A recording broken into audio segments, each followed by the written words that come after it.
Hey everyone, Ivy Gaming here, and today we're playing Raid Shadow Legends, and I'm going to do a live reaction video to the new What's Next in Raid. I love watching these videos with multiple content creators. I usually watch the What's Next in Raid video like 3, 4, 5 times because there's always so much information and so much to take in, and it's kind of nice to see different people react to it. So if you haven't done so, well, watch it with me, and then maybe go see some other people's first opinions and breaking down all the stuff. So, or just a genuine reaction. I'm gonna try not to pause it too much. I just want to kind of watch it react and get excited for Raid. They always do a really good job of getting us excited for this game again. So let's get to it.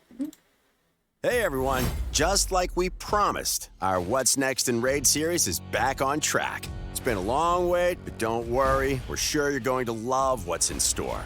Let's start with the big stuff. Introducing Awakening. We've been working on this for a while, and we're finally ready to share an overview cool. with you. Awakening is a huge feature, and there's a ton to explore and experiment. Whoa, what the heck is this? Jesus Christ. That's so cool looking. This doesn't even look like the same game though. Oh, this is like see, well, this is weird. They got like all the stars, is that like mythical? If they've been awakened or not.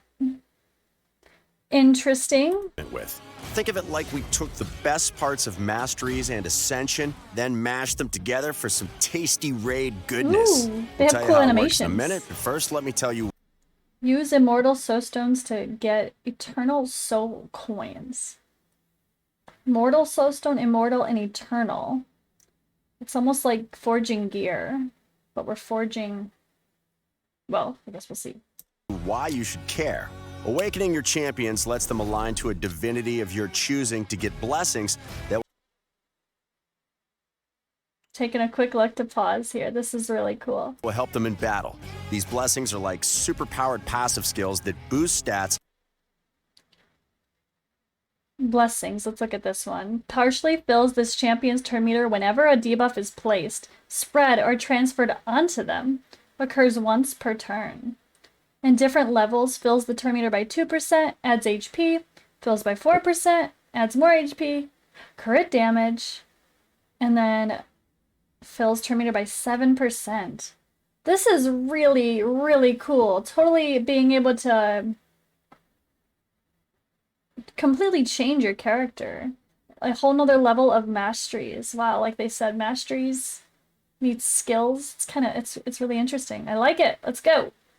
And give your champions some crazy benefits and effects. We're talking calling in a Reaper to finish off your enemies, stacking lightning orbs that protect your buffs and strike your targets down, a floating ring of bones that spawns from the corpses of allies and summons a mace-wielding undead skeleton to charge at the bad guys, a giant flaming boulder that smites your enemies from the heavens, and the terrifying, tortuous, merciless...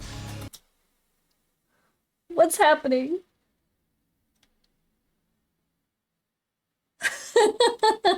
Standard field sheet.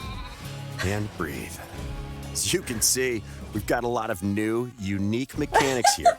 But there's also a ton of blessings to play into the mechanics you're already familiar with. We can't wait to see all the awesome combos you come up with to put these blessings to good use. We'll cover them in more detail in a future video, but now you know why you want to awaken your champions. Let's talk about how, starting from the top at the Iron Twins Fortress. Before you awaken your champions, you'll have to head here to get the items you'll need. This is a brand new dungeon, and it works a little differently.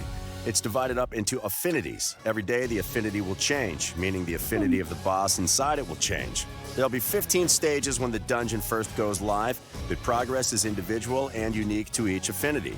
This means if you reach stage 15 on Magic Affinity, you'll still have to work your way up to that stage on Force, Spirit, and Void. There will be a regular schedule for which affinity is open on which day, so you can plan ahead. It's similar to the Affinity Keeps, but in this case, it's all in one dungeon. In addition, raiding the fortress will require both energy and a fortress key, and you'll get a limited number of keys every day, so make sure you use them. Good, okay, limited. A new dungeon, obviously a new boss. Meet the Iron Twins. There are no pre-boss waves to take on, but these mechanical guardians will be tough to beat, so you'll need to think long and hard about your team composition and each individual champion's stat builds before you even set foot in battle. First, the twins' attack and defense stats gradually increase throughout the battle as they use their skills, and their stats grow faster for every champion on your team that doesn't match the boss's affinity. That's why the dungeon works like it does, and why affinities really matter here. On top of that, your champion's own stats affect how quickly a special debuff stacks on them, and this is a big danger. Get too many stacks, and you almost certainly won't survive the Iron Twins' attacks. And for today, that's all we're telling you. Now, if you do manage to take these guys down, you go home with some valuable new items: soul coins and soul essence. These things are why you came here in the first place, and once you've got some, you'll be heading straight to your bastion, to an all-new building, the Altar of Souls. This is where you'll be awakening your champions using, you guessed it, their souls.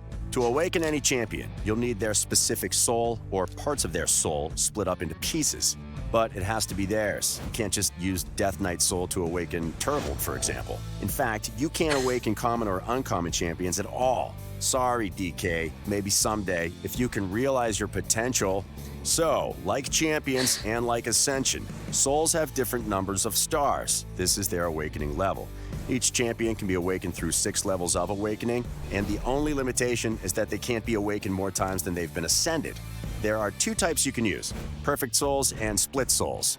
Perfect Souls will awaken a champion to exactly the awakening level it says on the box. No more, no less. No hoops to jump through. Split Souls, on the other hand, only have 1 star filled in bright red, easy-to-see colors. It can only be used to awaken a champion to that specific level. So, to awaken a champion to level 4 awakening with a 4-star Split Soul, they need to already be at level 3 awakening. So, you want souls? You've got soul coins. Okay. What do? Let's start with the Perfect Souls. Take your pocket full of soul coins and head to the Mystic Market. This is where you'll spend your hard-earned soul coins to get soul stones. Grab what you want, then head straight to the Soul Stone Summon tab. Here, you'll use those soul stones to summon, well, souls. You might notice this interface looks familiar, and you might also notice that there are 3 types of soul stones: mortal, immortal, and eternal. Summoning souls via soul. I was gonna say, like, how do we get these souls of our champions? There's like, I'm assuming maybe they'll say it. Are we only gonna be able to summon characters we already have on our account? Or can we literally get soul stones for champions we don't even have yet? Maybe they'll tell us. This is really this is so involved. I wasn't expecting this much involvement. This is crazy. I was expecting a little bit of a simpler update after everything that they've been through, honestly. This is nuts. Stones will always give you perfect souls. The better the soul stone, the better your chances of getting higher level souls for higher rarity champions. It's similar to summoning champions. You even have a soul collection that works just like your champion collection. But there is one big difference: the wish list. There are a lot of champions in Raid, and finding the right type of soul for the right champion sounds pretty daunting. So you'll be able to add some champs to your wish list. This will increase your chances of finding their perfect souls from soul stones. All right, that's perfect souls, but what about split souls? To get split souls, you'll need to exchange your soul essence at the Soul Merchant. The Soul Merchant will let you get the exact souls you need for your champions at exactly the right level of awakening, but you'll need to check in regularly to see what's in stock. You don't want to miss out on the exact soul you've been looking for. I can feel what you're thinking. What if I get a soul for a champion I don't have? You can always keep them for later, but if you don't want to do that, just head to your soul collection and sell your soul. That sounds scary. Sell your soul. My poor shield guard for my free-to-play series cannot get the benefits of this. That's a little bit sad, not gonna lie. But hear me out. They're not your souls anyway. They're your champions, so why should you care? Selling souls gets you more soul coins, which you'll then use for more soul stones or soul essence, and then more souls. Oh my god, this is complicated. Always have extra souls, so this is a nice, easy circle that helps make sure you're always moving forward on your hunt for souls. All right. My brain hurts. So once you've got your souls, you'll want to awaken your champions. Head to the Awaken tab, select your champion, choose your souls, and boom, awakened. Now it's time for the big payoff: blessings. Once awakened, every champion can choose to align to one of several divinities: light, dark, war, and chaos. For now. Each divinity has their own blessings. Blessings are limited by a champion's rarity, so rare champions can only receive rare blessings. Epics can have either rare or epic blessings, and legendary champions can choose any blessing they want. Each champion can only choose a single blessing, so picking the right blessing for your usage is key. There are 6 levels of blessings, but we made it easy. You don't have to upgrade them individually. They're all simply tied to your champion's level of awakening. Awaken a champion 6 times, and they'll have access to the level 6 benefits of any blessing they choose. And that's awakening in a nutshell. Well, Told wait. you. It looks like we can choose a blessing, but once we choose it, can we change it? Can we test out different blessings? What if we accidentally pick the wrong one? Are we stuck with it forever? It's big, but that's not everything. We're also bringing out a new type of event for special occasions. Deck of Maybe. Fate events. You'll earn fate points from a bunch of in-game Ooh. activities, like raiding dungeons, leveling up champions, opening shards, the usual stuff. You'll then use those fate points to flip cards. Whatever you flip over, you get to keep as a reward. But there's another layer. There are 3 rarities of cards, and if fate is on your side and you flip 3 cards of the same rarity one after another, you'll get a bonus reward. A That's fate cool. chest containing a bunch of awesome items. I These like Deck of Fate that. events will be used to get more from your everyday rating, which is something we think Notice what we don't see here, though? Shards or books. Where are the books? Keep flipping. Where are the books? Where are the books? Where are the books? everyone can get behind. Keep an eye out for the first event Bruh. later this year. Those are the 2 big There's a book. Okay, so if we get lucky, we might be able to get books. Maybe shards? From these special chests? Maybe. features we wanted to talk about today, but here's a bit of eye candy before we Oh, here we go. Here's the answer. Ready? finish. First, champion skins. Oh, We've or got not. more in the pipeline, and we think you barbarian Ooh, look fans at out there are Syl. going to love them, including this more literal spin on everyone's favorite warrior queen, Syl of the I love Drakes. it. And as Hey, always, hey. we've got more champions coming. I'll let the images do the talking here. Ooh. Most of these are in their final stages of development. Seen that one so for a you'll while. be seeing them popping out of shards sooner rather than later. Let us know what kind of champions you'd like to see added in the future in the comments.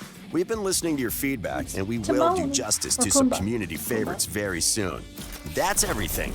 Don't forget to hit like and subscribe to catch more raid videos as soon as they come out. Holy Until next moly. time, good luck and happy raiding.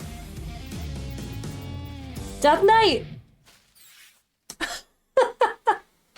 They teased Ultimate Death Knight with the Mr. Nibbles running across the screen. Whew, that was a lot, guys. I feel like I'm gonna have to go watch this video like 5 times, like I mentioned. I think I'm gonna go watch this video a lot.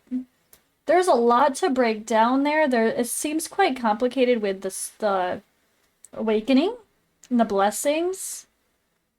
I'm sure it'll be easier once we have it in our fingertips and we could actually touch everything and look through the menus and everything too. But alright guys, let me know in the comments below, what do you think about this patch? Are you excited? Is it enough? I think it's a lot, more than I expected. A whole new tower full of new boss with different affinities to do. That'll be interesting. I'm not quite sure how that's gonna look. But yeah, I think it's a lot. I hope it's not going to be extremely time consuming. That's the trouble with this game. It's still way too time consuming. I'm really hoping for some more quality of life stuff that allow us to speed up things or multitask, but sadly that was not part of this patch, so I have to say that's a bummer. No, like, minimize your tasks and do something else at the same time still, or no instant battles yet. Maybe someday, maybe someday. Alright guys, thanks for watching my reaction video. I will see you guys in the next one.